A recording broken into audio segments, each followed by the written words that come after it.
नमस्कार दोस्तों। पिछले 2 महीने से दिन प्रतिदिन तालिबान अपनी पकड़ मजबूत बनाए जा रहा है अफगानिस्तान देश पर और अफगानिस्तान की सरकार अपना कंट्रोल खो रही है। न्यूज रिपोर्ट्स के अकॉर्डिंग अब 90% बॉर्डर्स अफगानिस्तान के एक्चुअली में तालिबान के कंट्रोल में आ चुके हैं। आखिर कौन है ये तालिबान वाले, कहां से ये उभर कर आए, ओसामा बिन लादेन इस स्टोरी में कहां पर आता है और क्यों यूएसए ने अपनी आर्मी भेजी थी अफगानिस्तान में। आइए जानते हैं इतिहास के इस खौफनाक हिस्से को आज के इस वीडियो में।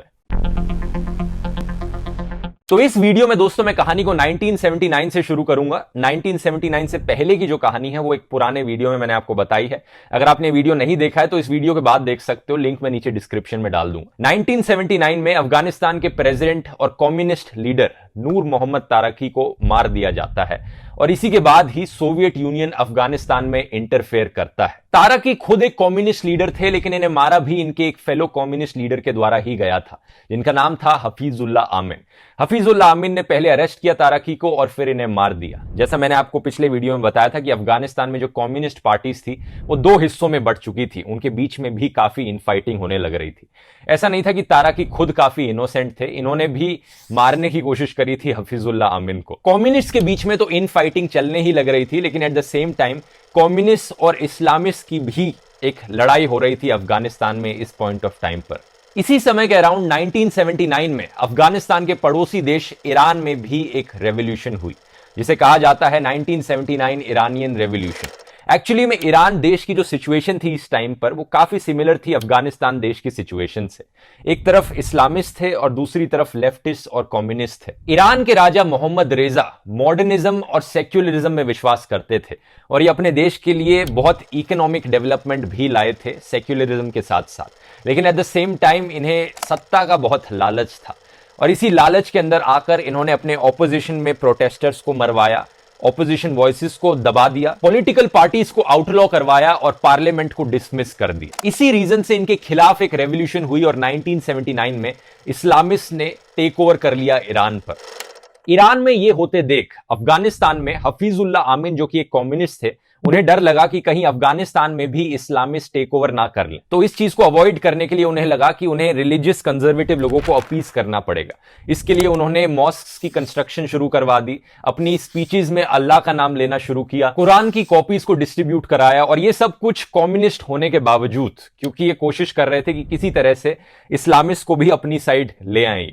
लेकिन जनता इन्हें बिल्कुल भी पसंद नहीं करती थी। इन्होंने काफी एट्रोसिटीज भी करी थी अफगानिस्तान लोगों के खिलाफ, तो इन्हें एक्चुअली में एक सेमी साइकोपाथ कंसीडर किया जाता है अफगानिस्तान के अंदर। एक इंटरेस्टिंग चीज यहां पर आप नोटिस करोगे दोस्तों, इन सारे लीडर्स में, चाहे हफीजुल्लाह आमीन हो, तारकी हो या फिर मोहम्मद रेजा हो, ये चाहे बाहर से कोई भी आइडियोलॉजी दिखाएं अपनी, पीछे से इन सब में ग्रीड फॉर पावर देखने को मिलता है। सत्ता के लालच में आकर ये अपनी आइडियोलॉजी को काफी हद तक ट्विस्ट कर सकते हैं और ये एक ऐसी चीज है जो आज के पॉलिटिकल लीडर्स में भी, चाहे किसी भी पॉलिटिकल पार्टी के लीडर्स हो, आपको आज भी देखने को मिलेगी। डिक्टेटर्स कोई भी एक्सक्यूज बना सकते हैं पावर में रहने के लिए। यही चीज सोवियत यूनियन में भी देखने को मिली थी। जब लेनिन ने पावर खोई थी तो स्टालिन ने अपने ओपोनेंट का मर्डर करवाया था सत्ता पाने के लिए। कहानी में आगे हुआ क्या कि दिसंबर 1979 को, इससे पहले कि इस्लामिस्ट टेक ओवर कर पाते अफगानिस्तान पर, सोवियत यूनियन ने इंटरवीन कर लिया अपनी फोर्सेस भेजकर। सोवियत यूनियन ने जाकर एक्चुअली में हफीजुल्लाह आमीन को मरवा दिया। इसके पीछे एक आइडियोलॉजिकल रीजन था और एक जियोपॉलिटिकल रीजन था।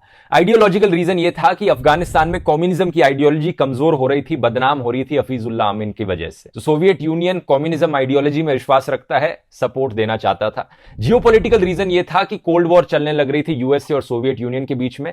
अगर सोवियत यूनियन अफगानिस्तान में अपना इन्फ्लुएंस जमाएगा तो एक और देश सोवियत यूनियन के इन्फ्लुएंस के अंडर आ जाएगा। यूएसए के अगेंस्ट फाइट में काफी अच्छा होगा सोवियत यूनियन के लिए। तो हफीजुल्लाह आमीन को मरवाने के बाद बाबरा करमल को इंस्टॉल कर दिया गया as the new head of government.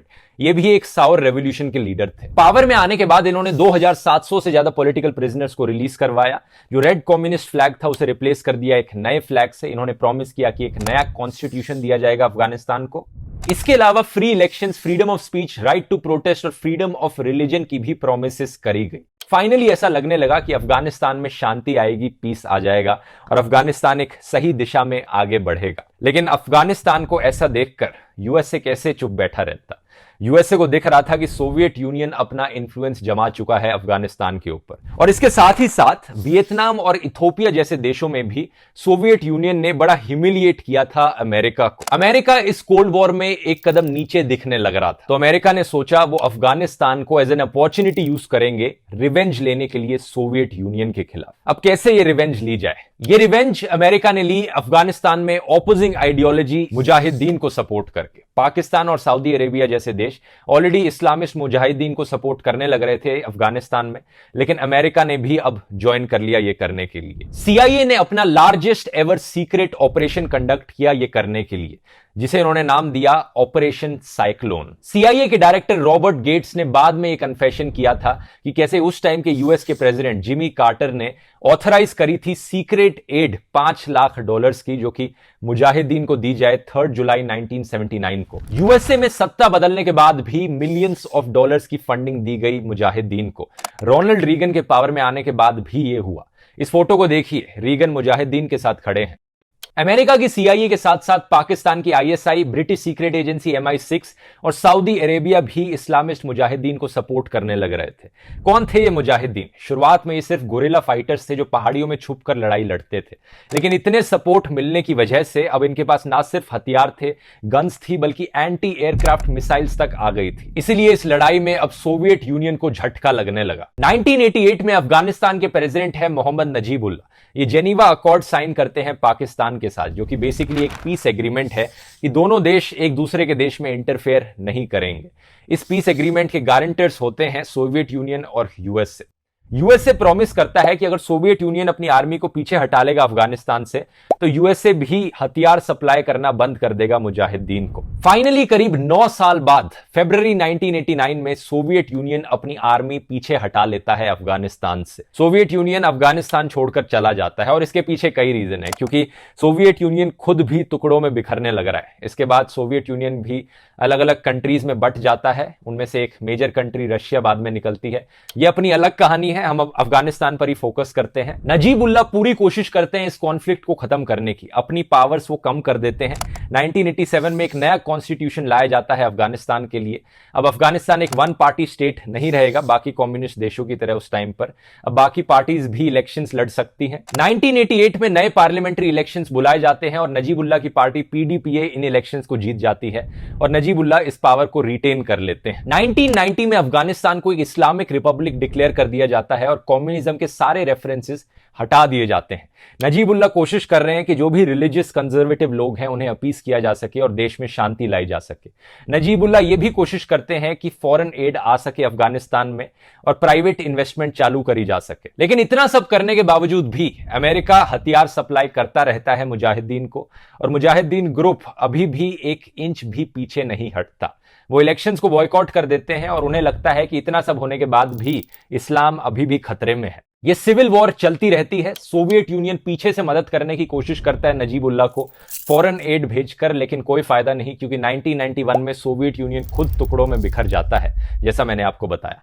और 1992 में मुजाहिदीन इस सिविल वॉर को जीत जाता है। अब मुजाहिदीन एक इस्लामिस्ट ग्रुप जरूर था, लेकिन ये बहुत सारे अलग अलग लोगों से बना था जो अलग अलग एथनिसिटीज के थे, और इसमें भी बहुत से सत्ता के लालची लोग थे। तो मुजाहिदीन के खुद ग्रुप के अंदर इन फाइटिंग होने लग जाती है कि अब पावर किसे मिलेगी। फाइनली 1992 में एक इंसान को पावर मिलती है जो नए लीडर बनते हैं इस्लामिक स्टेट ऑफ अफगानिस्तान के। इनका नाम है बुरहान उद्दीन रब्बानी। अगले कुछ सालों तक आते आते एक नए दुश्मन ने जन्म ले लिया है जिसका नाम है तालिबान। 1996 में तालिबान इस इस्लामिस्ट मुजाहिदीन के लीडर को पावर से हटा देता है। अब कौन है ये तालिबान? पश्तून लैंग्वेज में तालिबान का मतलब है स्टूडेंट्स। शुरुआत में इस तालिबान ग्रुप के लीडर थे मुल्ला उमर, जिन्होंने 50 स्टूडेंट्स के साथ इस ग्रुप को बनाया था।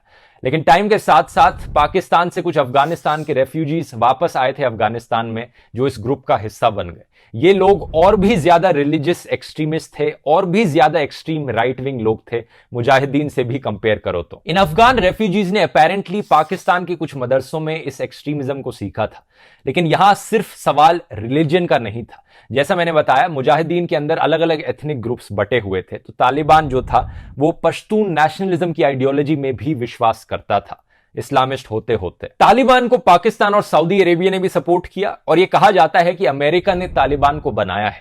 अगर हम टेक्निकली कहें दोस्तों तो ये चीज सच नहीं है, लेकिन प्रैक्टिकली हम देखें तो इस आर्ग्यूमेंट में कुछ वजन जरूर है, क्योंकि अमेरिका ने बेसिकली पूरी कोशिश करी, जो भी कोशिश करी जा रही थी अफगानिस्तान में डेमोक्रेसी लाने की, उस एफर्ट को पूरा तहस नहस कर दिया हथियार सप्लाई करके मुजाहिदीन को, और ऐसी इन्वायरमेंट क्रिएट हुई जिससे कि तालिबान का जन्म हुआ। ना सिर्फ हथियार बल्कि अपेरेंटली अमेरिका ने मिलियंस ऑफ डॉलर्स अफगानिस्तान में टेक्स्ट बुक्स छपवाने के लिए भी स्पेंड की। ये ऐसी किताबें थी जो वायलेंट इमेजेस से भरी हुई थी और इसी एक्सट्रीमिस्ट आइडियोलॉजी को प्रमोट करती थी। बाद में अमेरिका के द्वारा फंड करी गई यही किताबों को तालिबान ने भी इस्तेमाल किया। सितंबर 1996 तक तालिबान काबुल को कैप्चर कर लेता है और Islamic emirate of Afghanistan establish करवाता है। शुरुआत में जो लोग हैं, आम जनता है, वो तालिबान के सपोर्ट में होती है, क्योंकि उन्हें फाइनली दिखता है कि कुछ स्टेबिलिटी आ रही है देश में, जो इतने सालों से चल रही लड़ाई थी वो बंद हो रही है। और शुरुआत में तालिबान ने कुछ एरियाज को और पीसफुल भी बनाया अफगानिस्तान में, लेकिन टाइम के साथ साथ जितनी कंजर्वेटिव सोच थी तालिबान की वो उभर कर आती है और आम जनता को देखने को मिलती है। तालिबान ढेर सारी चीजें बैन कर देता है अफगानिस्तान में। ये बैंड आइटम्स की लिस्ट इतनी लंबी है कि आपकी आंखें बाहर आ जाएंगी ये देखकर कि कैसी कैसी चीजें तालिबान बैन कर देता है अफगानिस्तान में। Cinema, TV, music, VCR, football, chess, kite flying, ज्यादातर पेंटिंग करना, फोटोग्राफी, एम्ब्रॉयडरी करना स्लीव्स पर, क्लीन शेव रखना, फॉरेनर्स को बैन करना, यूनाइटेड नेशंस के ऑफिसेस को बैन करना, एनजीओस पर बैन हो जाता है। यहां तक कि इंटरनेट और 10 साल की ज्यादा से उम्र की जो लड़कियां हैं उनके लिए एजुकेशन पर भी बैन लग जाता है। तालिबान के राज के अंडर अब आदमियों को दाढ़ी रखना कंपलसरी हो गया है और औरतों को अपनी बॉडी फुली कवर करनी पड़ेगी बुरखे में। औरतें अपने घर से बाहर नहीं निकल सकती अगर उन्हें कोई मेल रिलेटिव अकंपनी नहीं कर रहा है तो। और क्योंकि तालिबान पश्तून नेशनलिज्म की आइडियोलॉजी में मानता था, तो जो नॉन पश्तून एथनिसिटीज थी उनके खिलाफ एथनिक क्लेंजिंग शुरू हो जाती है। जो हजारा मुस्लिम्स थे उनको हजारों की संख्या में मारा जाता है, क्रिश्चियंस को प्रोसिक्यूट किया जाता है, हिंदुओं को अलग से बैचेस दिए जाते हैं कि उन्हें आइडेंटिफाई किया जा सके मुस्लिम से अलग। अफगानिस्तान की कल्चरल हिस्ट्री का एक बहुत ही महत्वपूर्ण हिस्सा बुद्धा स्टैचूज थे, इन्हें डिस्ट्रॉय कर दिया जाता है तालिबान के द्वारा। ऑब्वियसली फॉर्मर प्रेसिडेंट नजीबुल्लाह को भी मार दिया जाता है इनके द्वारा। दुनिया भर के लोग और दुनिया भर की सरकारें ये होता हुआ देखकर तालिबान को बुरी तरह से क्रिटिसाइज करती हैं और इनके खिलाफ आवाज उठाती हैं। लेकिन 3 देश हैं जो तालिबान को एज ए लेजिटिमेट गवर्नमेंट मानते हैं उस टाइम पर। ये 3 देश थे पाकिस्तान, सऊदी अरेबिया और यूएई। लेट 1990s में कुछ मुजाहिदीन की फोर्सेस कोशिश करती हैं तालिबान के खिलाफ लड़ने की। इन्हें कहा जाता है नॉर्दर्न अलायंस। इन्हें हेड किया जाता है अहमद शाह मसूद के द्वारा। लेकिन 2001 में नॉर्दर्न अलायंस ये लड़ाई हार जाता है और अहमद शाह मसूद को भी मार दिया जाता है। ये होने के सिर्फ 2 दिन बाद एक टेररिस्ट ग्रुप अलकायदा यूएसए में 9/11 के अटैक्स कंडक्ट करवाता है, जो अटैक्स पूरी दुनिया को बदल कर रख देते हैं। अलकायदा का लीडर उस टाइम पर था एक सऊदी टेररिस्ट जिसका नाम था Osama bin Laden. Taliban shelter करने में मदद करता है ओसामा बिन लादेन को, अपने देश में जगह देता है। ओसामा बिन लादेन एक लेटर लिखता है अमेरिका को जिसमें वो कहता है कि 9/11 के हमले एक रिवेंज है जो अमेरिका करने लग रही है सोमालिया, लीबिया, अफगानिस्तान जैसे देशों में। ये जस्टिफिकेशन देता है ये कहकर कि अमेरिका मुसलमानों पर अत्याचार कर रही थी इन सारे देशों में, तो हमने रिवेंज ले ली अमेरिका से 9/11 के अटैक्स करके। तो अब अमेरिका भी रिवेंज लेना चाहता है 9/11 के अटैक्स को लेकर, तो अमेरिका अपनी फोर्सेस को अफगानिस्तान में भेजता है। तो अमेरिका अफगानिस्तान में जाकर एयर स्ट्राइक्स कंडक्ट करवाता है उन जगहों पर जहां इन्हें लगता है कि टेररिस्ट ग्रुप्स छुपे बैठे हैं। लेकिन ऑब्वियसली अगर एयर स्ट्राइक्स कंडक्ट करवाई जाएंगी तो कुछ सिविलियंस भी मारे जाएंगे, क्योंकि ऐसा तो होगा नहीं कि वहां पे बम गिराया जा रहा है हवा से और एग्जैक्टली सिर्फ टेररिस्ट ही मारे जाएं, तो सिविलियंस भी मारे जाते हैं। लेकिन मुजाहिदीन की नॉर्दर्न अलायंस का सपोर्ट लेकर दिसंबर 2001 तक तालिबान को पूरी तरह से पीछे कर देता है यूएसए। अहमद शाह मसूद के एड हमीद कारजाई नई प्रेसिडेंट बनते हैं अफगानिस्तान की नई इंटरिम गवर्नमेंट के। 2004 में फिर से एक नया कॉन्स्टिट्यूशन बनाया जाता है अफगानिस्तान में। इलेक्शंस होती हैं और 6 मिलियन से ज्यादा अफगान्स वोट भी करते हैं इस इलेक्शंस में। कारजाई इन इलेक्शंस को जीत जाते हैं और नए प्रेसिडेंट बनते हैं अफगानिस्तान के।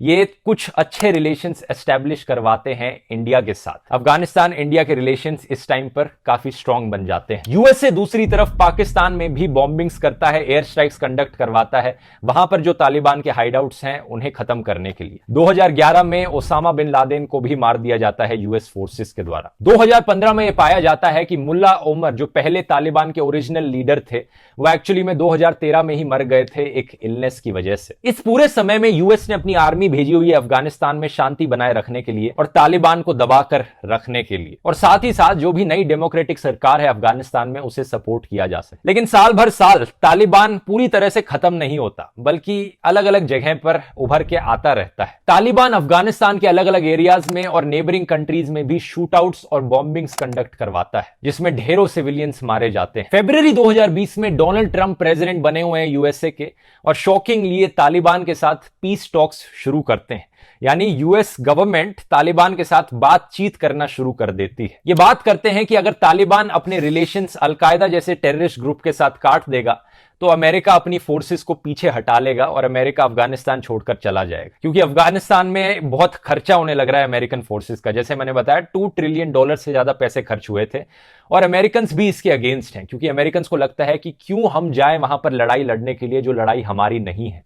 हम 20 सालों से उस देश में बैठे हैं और हमारे लोग शहीद हो रहे हैं, हमारे सोल्जर शहीद हो रहे हैं, और हमें इसके बदले कुछ मिल नहीं रहा है। 2021 में तालिबान अपने सबसे पावरफुल स्टेट में है। 85,000 से ज्यादा फाइटर्स तालिबान के लिए लड़ रहे हैं।